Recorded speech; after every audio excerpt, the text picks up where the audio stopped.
ओम शांति। 13 अगस्त 2023 की अव्यक्त वाणी है। रिवाइज डेट है 6 अप्रैल 1995। अव्यक्त मुरली का टाइटल है प्योरिटी की रूहानी पर्सनालिटी की स्मृति स्वरूप द्वारा मायाजीत बनो। आज स्नेह के सागर बाप दादा चारों ओर के सर्व स्नेही बच्चों को देख रहे हैं। हरेक स्नेही बच्चों के मूरत में रूहानी पर्सनालिटी की झलक देख रहे हैं। बाहर के रूप में तो साधारण पर्सनालिटी वाले हैं, लेकिन रूहानी पर्सनालिटी में सबसे नंबर 1 है। दुनिया में अनेक प्रकार की पर्सनालिटीज गाई जाती है। शरीर की भी पर्सनालिटी, कोई विशेषता की भी पर्सनालिटी और कोई विशेष पोजीशन की भी पर्सनालिटी। लेकिन आप सब के चेहरे पर चलन में कौन सी पर्सनालिटी है? प्योरिटी की पर्सनालिटी है ना? कहे हाँ जी बाबा, प्योरिटी ही पर्सनालिटी है। जितना जितना जो प्योर है उतनी उनकी पर्सनालिटी न सिर्फ दिखाई देती है लेकिन अनुभव होती है। सभी अपने रूहानी पर्सनालिटी को अनुभव करते हो। आप जैसी पर्सनालिटी सतयुग से अब तक कोई की है? सारे कल्प में चक्कर लगाओ तो आप जैसी पर्सनालिटी है? नहीं है ना? आपको अपने रूहानी पर्सनालिटी का नशा है। अनादिकाल में तो परमधाम में भी आप विशेष आत्माओं की पर्सनालिटी सबसे ऊंची है। चाहे आत्माएं सब चमकती हुई ज्योति है, लेकिन आप रूहानी पर्सनैलिटी वाली आत्माओं की चमक अन्य सब आत्माओं से न्यारी और प्यारी है। अपने अनादिकाल की पर्सनैलिटी को स्मृति में लाओ। आई स्मृति में? कहे हाँ जी बाबा। बाबा फिर से पूछ रहे, देख रहे हो बाप दादा के साथ कैसी रूहानी पर्सनैलिटी में दिखाई दे रहे हैं? अपने आप को देख सकते हो? तो चले जाओ अनादिकाल में। कितने टाइम में जा सकते हैं? जाने में कितना टाइम लगेगा? सेकंड से कम ना? कि एक दिन, 1 घंटा चाहिए? सेकंड से भी कम, जहां चाहो वहां पहुंच सकते हो। तो अनादिकाल की अपनी पर्सनैलिटी देख ली। अभी अनादिकाल से आदिकाल में आ जाओ। आ गए या अभी चल रहे हो? पहुंच गए? तो अनादिकाल से आदिकाल में अपनी रूहानी पर्सनैलिटी देखो। कितनी श्रेष्ठ पर्सनैलिटी है। तन की भी तो मन की भी तो धन की भी और संबंध की भी, सब प्रकार की पर्सनैलिटी कितनी श्रेष्ठ है। तो आदिकाल की पर्सनैलिटी देख रहे हो? कितने सुंदर लगते हो, कितने सजे हुए हो, कितने सुख शांति प्रेम आनंद स्वरूप हो। तो आदिकाल में भी अपनी पर्सनैलिटी को देखो। स्पष्ट दिखाई देती है। वह 5000 वर्ष हो गए तो थोड़ा स्पष्ट नहीं है? सभी को स्पष्ट है? बाबा पूछ रहे हैं। होशियार हो सभी? सभी ने कान हिलाया कि है स्पष्ट। तो बाबा कहते होशियार हो सभी। तो आदिकाल भी अपना देख लिया। अभी आओ मध्यकाल में। तो मध्यकाल में भी आपकी पर्सनैलिटी क्या रही? आपके जड़ चित्र कितने विधि पूर्वक पूजे गए और पूजे जाते हैं। चाहे कितने भी धर्मात्मा महात्मा नेताएं पर्सनैलिटी वाले गाए जाते हैं, लेकिन आपके जड़ चित्रों की पर्सनैलिटी के आगे उनकी पर्सनैलिटी तो कुछ भी नहीं है। जैसे आप सब की पूजा होती है, वैसे कोई महात्मा या नेता की, धर्म आत्मा की विधि पूर्वक पूजा होती है? कभी देखी है ऐसी? नहीं ना? अब जड़ चित्रों जैसे श्रृंगार किसका होता है? तो मध्यकाल में भी आप आत्माओं के प्योरिटी की, पर्सनैलिटी की विशेषता कितनी श्रेष्ठ है। अपना चित्र देखा, आपकी पूजा है होती भी है कि नहीं? सिर्फ बड़े बड़ों की होती है, हमारी नहीं। डबल विदेशियों के मंदिर है, ऐसे तो नहीं सोचते ना कि सिर्फ बड़े बड़ों की पूजा होती है, हमारी नहीं। देखा है उसमें आपका चित्र है कि सुना है तो कहते हैं कि हाँ होंगे, स्मृति में है। तो मध्यकाल भी आपका अति श्रेष्ठ है। और अब लास्ट जन्म में जो मर्जीवा ब्राह्मण जन्म है, उसकी पर्सनैलिटी देखो कितनी बड़ी है, गायन कितना है। कोई भी श्रेष्ठ कार्य अब तक भी आपके नामधारी ब्राह्मण ही करते हैं। चाहे ब्राह्मण अभी ब्राह्मण रहे नहीं हैं, लेकिन नाम के तो ब्राह्मण है ना। आपके नाम से, आपकी पर्सनैलिटी के कारण वो भी श्रेष्ठ गाए जाते हैं। तो ब्राह्मण जन्म की पर्सनैलिटी कितनी श्रेष्ठ है। आदिकाल, अनादिकाल, मध्यकाल और अब अंतकाल, सारे कल्प में आपकी पर्सनैलिटी सदा ही महान रही है। लौकिक पर्सनैलिटी वालों का अगर नाम भी आता है तो कोई विशेष बुक में उन्हों का नाम आता है, फलाने फलाने है। लेकिन आपका नाम किस में आता है? साधारण बुक में नहीं आता है, शास्त्रों में आता है। जो भी आदिकाल से शास्त्र बने, उसमें किसके चित्र है, किसका गायन है, किसकी कहानियां हैं? तो लौकिक पर्सनैलिटी वालों का गायन विशेष बुक में होता है और आपका गायन शास्त्रों में होता है। और शास्त्रों को कितना रिगार्ड देते हैं, बड़े विधिपूर्वक शास्त्र को संभालते हैं, उसको भी बड़े पूज्य के रूप में देखते हैं। जो सच्चे भक्त है वो शास्त्र को विधिपूर्वक रखते भी है और पढ़ते भी है। ऐसे रिवाजी किताबों के माफिक नहीं रखते। तो अपनी पवित्रता की पर्सनैलिटी को सदा ही इमर्ज रूप में स्मृति में रखो। जानते हैं या है तो हम ही ऐसे मर्ज नहीं है, स्मृति स्वरूप में रखो। मर्ज नहीं कर दो, पर बाबा कहते स्मृति स्वरूप में रखो। जिसके बुद्धि में ये इमर्ज रूप में स्मृति रहती है, तो स्मृति ही समर्थी का आधार है। और जहां समर्थी है वहां माया आ सकती है नहीं ना। समर्थ आत्मा के पास माया का आना असंभव है। मेहनत करने की आवश्यकता ही नहीं है। माया का काम है आना, लेकिन आपका काम अभी समय प्रमाण भगाना नहीं है। माया आई और भगाया नहीं, आपका काम है सदा माया जीत रहना। तो माया जीत हो व माया को बार बार भगाने वाले हो, अभी भगाना पड़ता है। थोड़ा थोड़ा वो दर्शन देने के लिए आ जाती है, ऐसे तो नहीं होता ना, नहीं ना। डबल फॉरेनर्स ने माया को सदा के लिए भगा दिया है, बाबा पूछ रहे या भगाते ही रहते हैं? क्या हाल है? माया सदा के लिए भाग गई, अभी तो नहीं आएगी ना कि थोड़ा थोड़ा आए, कोई हर्जा नहीं है। बाबा भी मजा लेता है।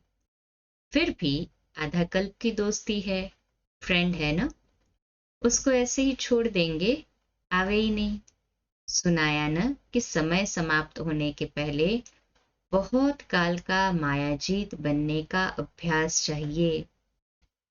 अंत में नहीं हो सकेगा। अगर अंत में मायाजीत बनने का पुरुषार्थ भी करेंगे तो क्या हाल होगा? बाप दादा तोते की कहानी सुनाते हैं ना, दादियां भी सुनाती थी, बाबा जो सुनाते थे ना। तोते का नाम था गंगाराम और उसको सिखाया कि गंगाराम नल पे मत बैठ। तो वो नल पे ही बैठता था और बोलता था गंगाराम नल पे मत बैठ। बैठा नल पे और बोलता था, मानो उसका अर्थ नहीं समझता था। बाबा कहते हैं बाप दादा तोते की कहानी सुनाते हैं ना। तोते को कहा नलके पर नहीं बैठना, पर नलके पर बैठकर ही बोल रहा था। ऐसे ही अंतकाल में अगर बहुत काल का अभ्यास नहीं होगा तो मन में सोचते रहेंगे कि मैं आत्मा हूँ, मैं आत्मा हूँ, लेकिन माया का प्रभाव भी होता रहेगा और कोशिश भी करेंगे मैं आत्मा हूँ, मैं आत्मा हूँ, लेकिन होगा ही नहीं। इसीलिए क्या करना है, अभी से मायाजीत बनने का अभ्यास करो। और उसका सहज साधन है अपने रूहानी पर्सनालिटी को स्मृति स्वरूप में रखो। पर्सनालिटी वाले की निशानी क्या होती है?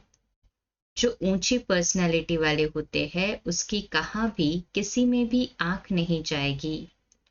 ये ऐसा है, ये ऐसा है, ये ऐसे करता, ये ऐसे करती, मैं क्यों नहीं करूं, मैं क्यों नहीं कर सकती हूँ, कर सकता हूँ। दूसरे के प्राप्ति में आंख नहीं जाएगी। क्यों? रूहानी पर्सनालिटी वाला सर्व प्राप्तियों से संपन्न है, स्वभाव में भी संपन्न, संस्कार में भी संपन्न और संबंध संपर्क में भी संपन्न, भरपूर। वो कभी अपने प्राप्तियों के भंडार में कोई अप्राप्ति अनुभव ही नहीं करेगा। क्यों? रूहानी पर्सनालिटी के कारण वो सदा ही मन से भरपूर होने के कारण संतुष्ट रहता है।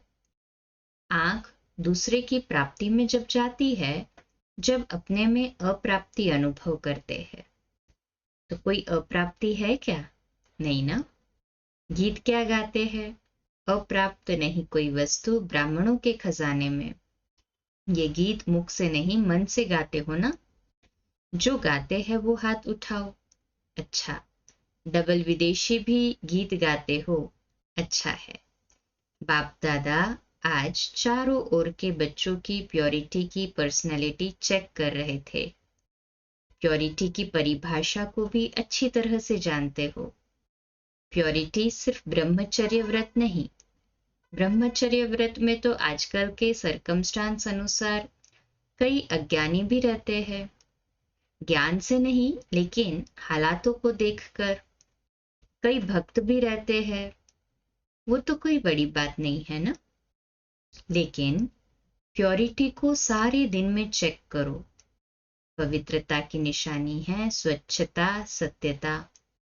अगर सारे दिन में, चाहे उठने में, चाहे बैठने में, चाहे बोलने में, चाहे सेवा करने में, चाहे स्थूल सेवा की व सूक्ष्म सेवा की, लेकिन अगर विधि पूर्वक नहीं की, विधि में भी अगर जरा सा अंतर रह गया, तो वो भी स्वच्छता अर्थात पवित्रता नहीं। व्यर्थ संकल्प भी अपवित्रता है। क्यों? आप सोचेंगे कि हमने पाप तो किया ही नहीं, किसको दुख तो दिया ही नहीं। लेकिन अगर व्यर्थ चला, समय गया, संकल्प गया, संतुष्टता गई, तो आपके पवित्रता की फाइनल स्टेज के डिग्री में फर्क पड़ जाएगा। 16 कला नहीं बन सकेंगे, 15 कला, 14 कला, 15.5 कला, नंबरवार हो जाएगा। तो अपवित्रता सिर्फ किसको दुख देना या पाप कर्म करना नहीं है, लेकिन स्वयं में सत्यता, स्वच्छता विधि पूर्वक अगर अनुभव करते हो तो पवित्र हो। निकल गया, बोलना नहीं था लेकिन बोल लिया, तो इसको क्या कहेंगे? मालिक है। इसीलिए अमृत वेले से लेकर रात तक अपने संकल्प, बोल, कर्म, सेवा सब को चेक करो। मोटे रूप से नहीं, हाँ, मोटे रूप से केवल चेक नहीं करना है। अगर मोटे रूप से चेक करेंगे तो देखो, चंद्रवंशी को मोटी निशानी तीर कमान दिया है और सूर्यवंशी को कितनी छोटी सी मुरली दे दी है। हाँ, श्री कृष्ण के हाथ में मुरली है ना, मुरली कितनी हल्की है। और तीर कमान कितनी, क्या तीर कमान कितना मेहनत वाला है। पहले तो निशाना लगाते रहो, दूसरा बोझ उठाते रहो, और मुरली देखो, नाचो, गाओ, हंसो, खेलो। तो इसीलिए मोटे मोटे रूप से न पुरुषार्थ का रखो, न चेकिंग का रखो। अभी महीन बुद्धि बनो, क्योंकि समय समाप्त अचानक होना है, बताकर नहीं होना है। बाप दादा ने तो पहले ही कह दिया है कि कोई उलझना नहीं देना। बाबा आपने बताया क्यों नहीं? बाप कभी भी टाइम कॉन्शियस नहीं बनाएगा। अभी पूरा डायमंड बनना है ना, ये वायदा किया है ना। डायमंड जुबली मनानी है या डायमंड बनना है? क्या करना है? बनना भी है और मनाना भी है, दोनों साथ साथ करना है। तो बाप दादा अगले वर्ष में चेक करेंगे, वायदा निभाया या सिर्फ मुख मिटा किया। तो कौन हो, सिर्फ बोलने वाले हो या निभाने वाले हो? अच्छा, देखो टीवी में आप सबका फोटो आ रहा है, फिर बदल नहीं जाना, मैं था ही नहीं, मैंने नहीं कहा था। बनना तो अच्छा है ना। तो जो अच्छी बात है उसको जल्दी करना चाहिए या देरी से? जल्दी करना चाहिए ना। सेकंड में एविरेड्डी बन सकते हो, सेकंड में अशरीरी बन सकते हो। कहे हाजी बाबा कि युद्ध करनी पड़ेगी, कि नहीं मैं शरीर नहीं हूं, मैं शरीर नहीं हूं। ऐसे तो नहीं है। सोचा और हुआ, सोचना और स्थित होना। बाप दादा ने कुछ मिनटों तक फिर ड्रिल कराई। अच्छा लगता है ना? तो सारे दिन में बीच बीच में ये अभ्यास करो, कितने भी बिजी हो, लेकिन बीच बीच में 1 सेकंड भी अशरीरी होने का अभ्यास अवश्य करो। इसके लिए कोई नहीं कह सकता कि मैं बिजी हूं। 1 सेकंड निकालना ही है, यह अभ्यास करना ही है। अगर किसी से बात भी कर रहे हो, किसके साथ कार्य कर रहे हो, तो उन्हों को 1 सेकंड ये ड्रिल कराओ, क्योंकि समय प्रमाण ये अशरीरीपन का अनुभव, ये अभ्यास जिसको ज्यादा होगा वो नंबर आगे ले लेगा। क्योंकि सुनाया ना कि समय समाप्त अचानक होना है। अशरीरी होने का अभ्यास होगा तो फौरन ही समय की समाप्ति का वाइब्रेशन आएगा। इसलिए अभी से अभ्यास बढ़ाओ। ऐसे नहीं अगले साल में डायमंड जुबली है तो अब नहीं करना है, पीछे करना है। जितना बहुत काल ऐड करेंगे उतना राज्य भाग्य के प्राप्ति में भी नंबर आगे लेंगे। अगर बीच बीच में ये अभ्यास करेंगे तो स्वतः ही शक्तिशाली स्थिति सहज अनुभव करेंगे। ये छोटी छोटी बातों में जो पुरुषार्थ करना पड़ता है वो सब सहज समाप्त हो जाएगा। अच्छा, सभी खुश राजी है? बाबा कहते हैं कि खुश राजी तो है ही, यह पूछना पड़ेगा। माताएं खुश हो? बहुत अच्छा। देखो कहाँ कहाँ से मेले में पहुंच गए हो। अच्छा चांस मिला ना, नहीं तो डेट का इंतजार करते रहते, हमारा नंबर कब आएगा, हमारा नंबर कब आएगा। अभी तो खुला निमंत्रण था ना, सब ठीक अच्छी तरह से रह रहे हो। बेहद अनुभव हो रहा है ना कि थोड़ी थोड़ी तकलीफ है। बुजुर्ग माताओं को तकलीफ नहीं हुई है ना। लाइन में लगो तभी खाना मिलेगा, लाइन में लगने में थकावट नहीं होती ना, मजा आता है ना। इतना बड़ा परिवार कब मिलेगा? तो परिवार को देखकर हर्षित हो रहे हैं ना। भक्ति मार्ग के मेले से तो अच्छा मेला है ना। और 2 दिन बढ़ा दे कि बस का खर्चा होगा, घर नहीं याद आएगा, नौकरी नहीं याद आएगी। ये भी कुछ नवीनता होनी चाहिए ना। तो ये मेला भी एक नवीनता हुई, नवीनता का अनुभव कर लिया। अभी फिर पुरानी बातें थोड़ी ही होगी, नई बातें होगी ना। नई बात पसंद आती है या पुरानी? नई बात अच्छी लगती है ना? कहे हाँ जी बाबा। अच्छा, चारों ओर के सर्व रूहानी प्योरिटी की पर्सनैलिटी वाले विशेष आत्माओं को सदा आदि से अंत तक पर्सनैलिटी की झलक दिखाने वाली श्रेष्ठ आत्माएं, सदा पवित्रता, स्वच्छता, सत्यता के शक्ति से स्व को और विश्व को परिवर्तन करने वाले विश्व परिवर्तक आत्माएं, सदा निमित्त भाव से सेवाधारी बन प्रत्यक्ष फल अनुभव करने वाले अनुभवी आत्माओं को बाप दादा का याद प्यार और नमस्ते। हम रूहानी बच्चों की भी रूहानी माता पिता बाप दादा को याद प्यार, गुड मॉर्निंग और नमस्ते। वाह बाबा वाह, शुक्रिया बाबा शुक्रिया। दादियों से मुलाकात है, अच्छा रहा मेला, कोई तकलीफ तो नहीं हुई ना? सबके शुभ संकल्प और उमंग उत्साह के संकल्प से सफलता है ही है। ये संगठन का संकल्प ऐसे होता है जो असफलता को मिटा देता है। जैसे किला होता है ना, तो किला कमजोर तब होता है जब एक भी ईंट हिलती है, और सब ईंटें मजबूत है तो किला कभी हिल नहीं सकता, विजय है। तो ये भी संगठन से उमंग उत्साह और श्रेष्ठ संकल्प से सहयोग से सफलता हुई ही पड़ी है। अच्छा लगा, और समय प्रति समय और अनुभव करते जाना। और अनुभव करते ही जाते हैं ना। पहले क्वेश्चन उठता था होगा, लेकिन जो सोचो उसमें सफलता है ही। तो सफलता मूर्त का वरदान संगठन की शक्ति को मिलता है। बाप दादा सदा गुड मॉर्निंग गुड नाइट करते हैं। अच्छा, डबल विदेश उड़ा रहा है ना? बाबा पूछ रहे, कह रहे डबल विदेश भी उड़ रहा है ना? अच्छा, ओम शांति।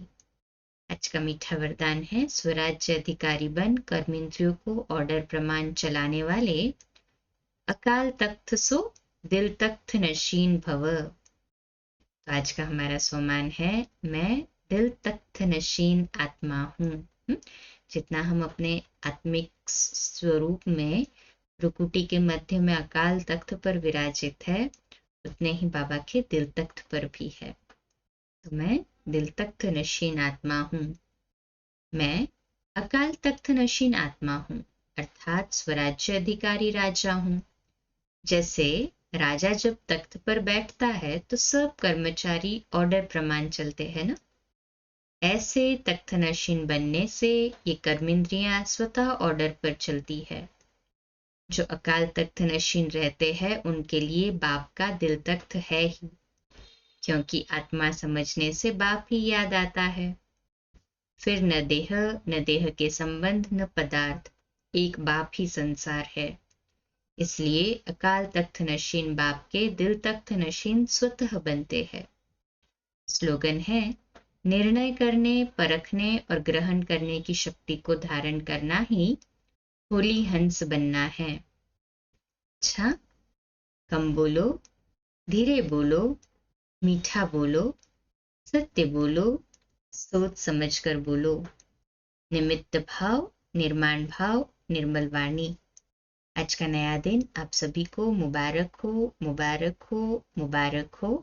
शुभ दिवस।